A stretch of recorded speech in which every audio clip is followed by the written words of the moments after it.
Language, Grade 1, Quarter 2, Week 8. Let's learn about inferring characters' feelings and sequencing events. Day 1, Matatag Curriculum. Hello kids, it's me, Teacher Frel. Don't forget to subscribe, like, and share, and hit the notification bell for the latest video. You can also follow my Facebook page, Teacher Frel TV. For today's lesson in Language 1, we will discuss about inferring characters' feelings and sequencing events. Day 1, Learning Objectives. At the end of the lesson, the learners can identify the main characters in the story viewed through a video. Describe key events in the story viewed through a video. Sequence up to 3 events of the story correctly. Infer the feelings of the characters based on events in the story. And express interest and enjoyment by sharing thoughts and/or feelings about the text learners engage with. Kumusta mga bata? Tayo ay maglaro ng Bring Me. Handa na ba kayo? Bring me school bag. Bring me papel. Bring me globo. Bring me aklat. Bring me pandikit. Ilagay ang inyong mga dinala sa harapan ng klase at ipatong ang mga ito sa mesa. Ano ang naramdaman mo nang mahanap mo ang tamang bagay at dali-dali mo itong dinala? Ano kaya ang mangyayari kung hindi mo dinala ang tamang bagay o hindi ka nakinig ng mabuti? Bakit mahalagang makinig ng mabuti sa sinasabi o iniuutos sa iyo, tulad sa laro o kapag may ipinapagawa sa iyo ang iyong mga magulang?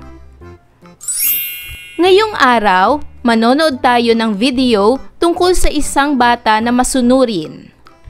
Makinig kayo ng maigi dahil pag-uusapan natin ang mga mahalagang detalye na nabanggit dito. Tutukuyin ninyo ang mga tauhan sa kwentong ating panonoorin.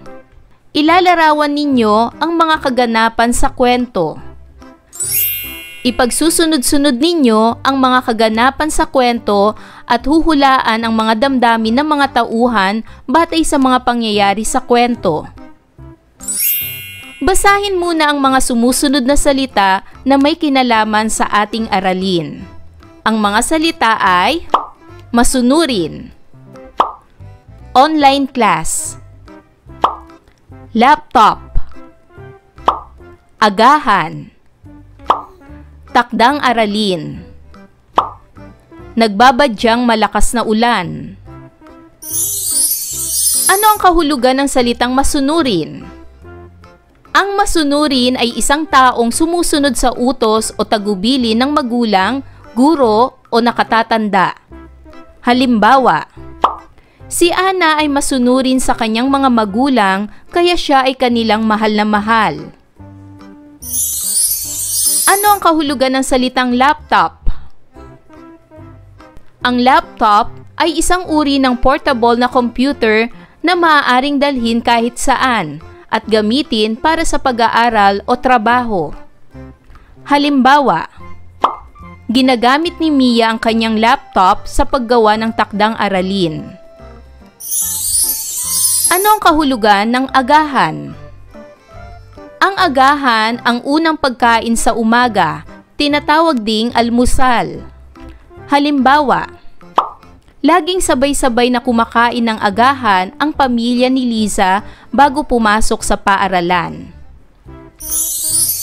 Ano ang kahulugan ng salitang takdang aralin? Ang takdang aralin ay mga gawain o araling ibinibigay ng guro na kailangang sagutan o tapusin sa bahay. Halimbawa, tinapos ni Mark ang kanyang takdang aralin sa matematika bago manood ng telebisyon. Ano ang kahulugan ng salitang nagbabadyang malakas na ulan? Ibig sabihin ay may paparating o tila malapit ng bumuhos na malakas na ulan. Halimbawa, nagmamadali silang umuwi dahil sa nagbabadyang malakas na ulan. Ano naman ang kahulugan ng online class? Ang online class ay klase na isinasagawa sa pamamagitan ng internet gamit ang cellphone, laptop o computer. Halimbawa, tuwing umaga ay maagang nagbubukas si Carlo ng kanyang laptop para sa online class. Naaalala ninyo pa ba noong panahon ng COVID-19? May ilang bata na hindi pumapasok sa paaralan kundi nananatili lamang sa bahay upang dumalo sa mga online class. Naging tanyag ang mga online class noong panahon ng pandemya nang hindi pinahintulutang lumabas ang mga bata para sa kaligtasan ng kalusugan. Ang kanilang bahay ay nagsilbing paaralan nila. Sa kasalukuyan, may mga bata pa rin na kumukuha ng online class dahil pinapayagan sila ng kanilang paaralan na sumali sa klase mula sa bahay. Mayroon ding mga paaralan na nagsasagawa ng online class tuwing may bagyo o kapag may biglaang pangyayari o emergency. Ngayon para sa susunod na gawain, panoorin ang video ng kwentong Si Maya ang Batang Masunurin. I-type lamang ang link na ito na nasa ibaba. Ang video ay mapapanood sa link na ito. Pagkatapos mapanood ang video, basahin natin ang kwentong ito. Si Maya ang Batang Masunurin. Kwento ni Shireen F. Enriquez at guhit ni Mikey F. Sagliba. Maya anak, gising ka na. Umaga na.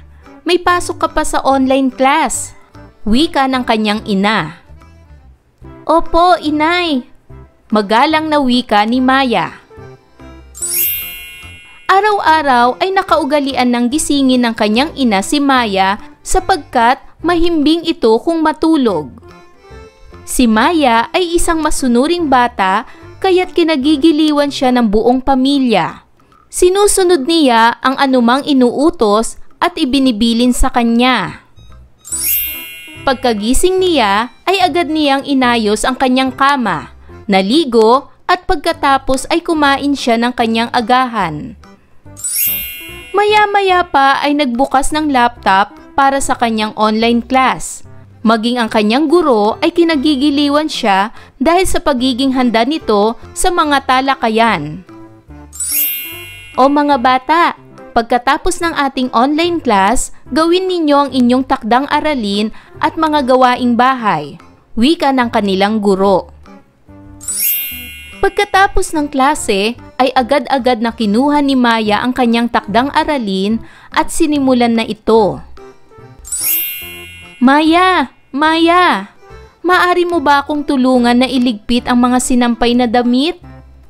Madilim ang langit at nagbabadyang may malakas na ulan na parating. Nag-aalalang wika ng kanyang ina. Opo, inay! Agad na tugon ni Maya. Mabilis niyang iniwan ang kanyang gawain at tinulungan ang kanyang ina sa pagliligpit ng mga damit. Pagkaraan ng ilang saglit, ay bumuhos na ang malakas na ulan.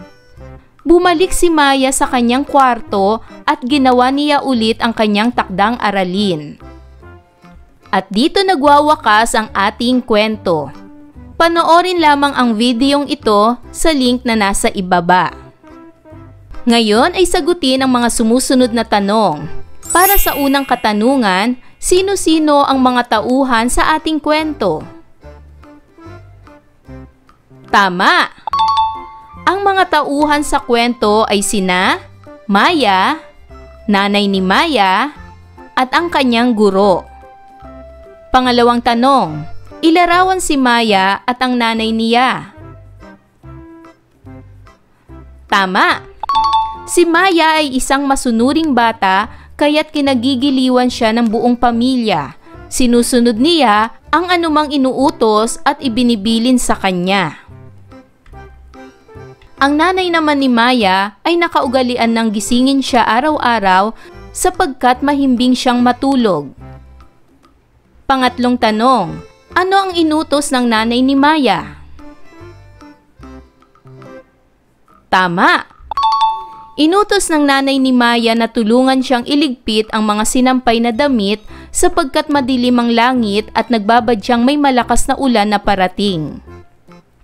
Pang-apat na tanong, ano ang ginawa ni Maya? Tama! Agad na tumugon si Maya. Mabilis niyang iniwan ang kanyang gawain at tinulungan ng kanyang ina sa pagliligpit ng mga damit. Panglimang tanong, ano kayang naramdaman ng mga tauhan sa kwento? Ano kayang nararamdaman ni Maya kung inuutusan siya ng nanay niya? Bakit ninyo ito nasabi? Pareho ba ito sa inyong naramdaman kanina sa ating laro? Sa paanong paraan? Para naman sa pang-anim na katanungan, sa inyong palagay, ano ang nararamdaman ng nanay ni Maya kapag sumusunod si Maya sa kanya? Sa aking palagay, ang nanay ni Maya ay masaya at ipinagmamalaki siya sapagkat sumusunod kaagad si Maya at hindi nagrereklamo. Pampitong tanong, bakit masasabing masunurin na bata si Maya? Tama! Masasabing masunurin si Maya sapagkat agad siyang tumutugon sa mga utos. Sinusunod niya ang anumang inuutos at ibinibilin sa kanya. Pangwalong tanong, batay sa kwento, paano maging masunuring bata? Tama! Ang pagiging masunuring bata ay sumusunod agad sa anumang inuutos o ibinibilin sa kanya. Ginagawa agad ang ipinag-uutos at hindi pa ulit-ulit na paalala bago kumilos. Magnilay-nilay at tapusin ang pangungusap na ito. Ang natutunan ko ngayong araw ay isipin ninyo ang isang pagkakataon kung kailan kayo nakinig sa inyong mga magulang, katulad ng pakikinig ninyo sa mga tagubilin sa larong Bring Me kanina. Ibahagi ninyo kung ano ang nangyari. At para naman sa gawaing ito, ang pagkakasunod-sunod ay ang pag-aayos ng mga pangyayari mula sa unang pangyayari hanggang sa huli. Isulat ang bilang isa sa kahon na katabi ng unang pangyayari. Isulat ang bilang 2 sa kahon sa tabi ng pangalawang pangyayari. At isulat ang bilang 3 sa kahon sa tabi ng pangatlong pangyayari. Basahin muna ang mga sumusunod na pangungusap at tignan ang mga larawan. Ano kaya sa mga ito ang unang pangyayari? Tama! Ang unang pangyayari ay sinabihan ni nanay si Maya na bumangon na. Ano kaya ang pangalawang pangyayari? Tama! Ang pangalawang pangyayari ay naligo na si Maya. Ang pangatlong pangyayari ay nag-aral na si Maya at ginagawa ang kanyang takdang aralin. Ayan mga bata, naunawaan niyo ba ang ating aralin sa araw na ito? Kung ganon, magaling! Mga bata, sana'y marami kayong natutunan sa ating aralin. Hanggang sa susunod na video lesson, paalam! Thanks for watching!